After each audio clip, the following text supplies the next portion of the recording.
मोहतरम दोस्तों, अस्सलाम वालेकुम वरहमतुल्लाहि वबरकातुहू। उम्मीद करता हूँ आप खैरियत से होंगे। अल्लाह पाक आपको सलामत रखे, खुश रखे, आबाद रखे।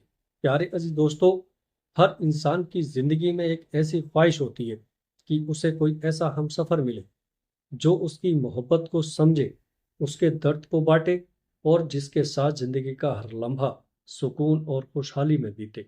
लेकिन क्या हर पसंद किया गया इंसान हमारे लिए बेहतर होता है? क्या हमारी चाहतें हमेशा हमारी भलाई के लिए होती हैं? अल्लाह तबारक व तआला अपनी हिकमत से हर चीज़ तय करता है।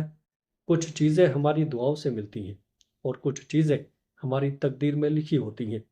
जब अल्लाह तबारक व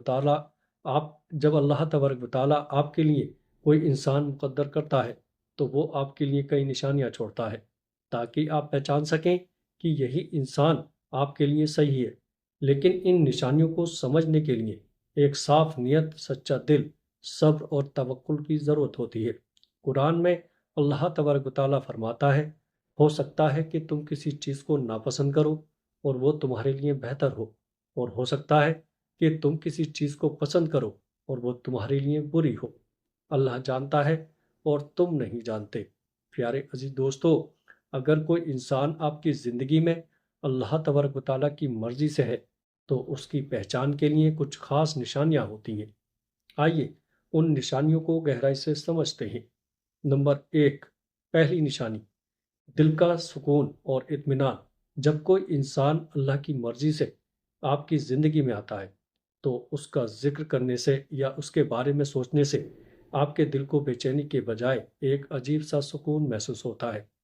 ये सिर्फ़ एक इत्तेफ़ाक नहीं, बल्कि अल्लाह तबारक व तआला की तरफ से एक इशारा होता है कि यही इंसान आपके लिए बेहतर हो सकता है। कुरान में अल्लाह तबारक व तआला फरमाता है, और इन्हीं में से तुम्हारे लिए तुम्हारे जोड़े बनाए, ताकि तुम उनके पास सुकून पाओ, और उसने तुम्हारे बीच मोहब्बत और रहमत पैदा की। प्यारे अजीज दोस्तों, अगर किसी इंसान से मिलने के बाद आपका दिल मुतमईन रहता है, तो इसे हल्के में ना लें। ये ये एक अल्लाह का इशारा हो सकता है। लेकिन अगर कोई रिश्ता बार बार उलझन, घबराहट और शक पैदा करता है, तो ये सोचने की ज़रूरत है कि क्या वो इंसान वाकई आपके लिए अल्लाह की मर्जी से है। प्यारे अजीजों, अब आइएगा नंबर दो, दूसरे नंबर पर अल्लाह से करीब कर देना। सही इंसान वही होता है जो आपको अल्लाह से करीब कर दे, आपकी इबादत में इजाफा कर दे और आपकी ज़िंदगी में दीन की अहमियत को बढ़ा दे। अगर कोई इंसान आपकी ज़िंदगी में अगर कोई इंसान आपकी ज़िंदगी में आकर आपकी तहज्जुद, दुआ और तवक्कुल को मजबूत बना देता है, तो ये एक अहम निशानी हो सकती है कि वो अल्लाह की तरफ से है। रसूलुल्लाह सल्लल्लाहु ताला अलैहि वसल्लम ने इरशाद फरमाया, तुम्हारे लिए सबसे बेहतरीन चीज़ एक नेक बीवी है जो तुम्हें देखे तो खुश कर दे, तुम्हारी फरमाबरदारी करे, और जब तुम ना हो तो तुम्हारी इज्जत की हिफाजत करे। प्यारे अजीज़ों, अगर कोई रिश्ता आपको गुनाह की तरफ ले जाए, आपकी इबादत में कमी कर दे या अल्लाह से दूर कर दे, तो समझ लीजिएगा कि वो रिश्ता अल्लाह की तरफ से नहीं हो सकता।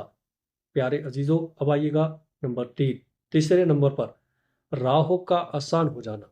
जब कोई रिश्ता अल्लाह की मर्जी से होता है, तो उसके रास्ते खुद ब खुद आसान होते चले जाते हैं। हो सकता है शुरुआत में कुछ मुश्किलें आए, लेकिन अगर अल्लाह ने किसी इंसान को आपकी ज़िंदगी में मुकद्दर किया है, तो हर रुकावट दूर होती जाती है। कुरान में अल्लाह तबारक व तआला फरमाता है, और जो कोई अल्लाह से डरता है, अल्लाह उसके लिए निकलने का रास्ता बना देता है। प्यारे अजीजों, अगर किसी इंसान से रिश्ता जोड़ने में बार बार रुकावटें आती हैं, तो इसे भी अल्लाह की तरफ से एक इशारा समझे। शायद अल्लाह आपके लिए इससे बेहतर किसी को रखे हुए है। प्यारे अजीज दोस्तों, अब आइएगा नंबर चार, चौथी निशानी, बार बार का इत्तेफाक। अगर कोई इंसान बार बार आपकी ज़िंदगी में लौट कर आता है, तब भी जब आपने उम्मीद छोड़ दी हो, तो ये भी एक निशानी हो सकती है कि वो आपकी तकदीर में लिखा हुआ है। कई बार कई बार अल्लाह तबारक व तआला हमें ये दिखाना चाहता है कि वही इंसान हमारे लिए सही है, इसलिए वो किसी न किसी बहाने से उसे हमारे करीब लाता है। लेकिन ये पहचानने के लिए आपका दिल साफ और नियत पाक होनी चाहिए। प्यारे अजीजों, अब आइएगा नंबर पाँच, पांचवी निशानी, استخارہ میں راحت۔ رسول اللہ صلی اللہ تعالیٰ علیہ وسلم نے ہر بڑے فیصلے سے پہلے استخارہ کرنے کی تعلیم دی ہے۔ اگر آپ کسی من پسند انسان کے بارے میں دویدہ میں ہیں تو 2 رکعت نماز پڑھ کر اللہ سے بھلائی کی دعا کریں۔ استخارہ کی دعا میں فرمایا گیا، اے اللہ، اگر یہ کام میرے لیے، میرے دین، میری زندگی اور میری آخرت کے لیے بہتر ہے تو اسے میرے لیے آسان بنا دے۔ پیارے عزیزو، استخارہ کے بعد اگر آپ کا دل مطمئن ہو اور راستے کھلنے لگیں تو یہ اللہ تبارک و تعالیٰ کی منظوری کی نشانی ہو سکتی ہے۔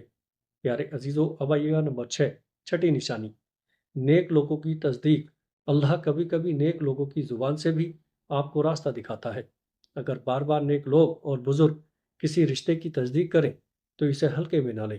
رسول اللہ صلی اللہ تعالیٰ علیہ وسلم نے فرمایا، مومن مومن کا آئینہ ہے۔ اگر کوئی انسان آپ کی زندگی میں اللہ تبارک و تعالیٰ کی مرضی سے ہے تو نیک صلاح کار بھی اس کی بھلائی کی طرف اشارہ کریں گے۔ پیارے عزیزو، اب آئیے گا نمبر 7، ساتویں نشانی، صبر اور توکل کا امتحان۔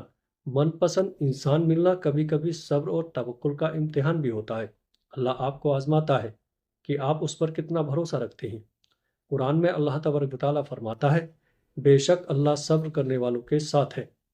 جو آپ کی تقدیر میں لکھا ہے وہ آپ سے کبھی دور نہیں جائے گا، اور جو آپ کا نہیں ہے وہ آپ کو کبھی نہیں ملے گا۔ اللہ پر بھروسہ رکھیں، صبر کریں اور اپنی دعاؤں میں سچائی رکھیں۔ ہو سکتا ہے کہ تم کسی چیز کو ناپسند کرو اور وہ تمہارے لیے بہتر ہو۔ پیارے عزیزو، امید کرتا ہوں ویڈیو اچھی لگی ہوگی۔ ویڈیو اچھی لگے تو آگے اسے دوستوں میں شیئر ضرور کریے گا۔ اللہ پاک ہم سب کے گناہوں کو معاف فرمائے۔ اللہ پاک ہم سب کے دل کی جائز تمناؤں کو قبول فرمائے۔ السلام علیکم ورحمۃ اللہ وبرکاتہ۔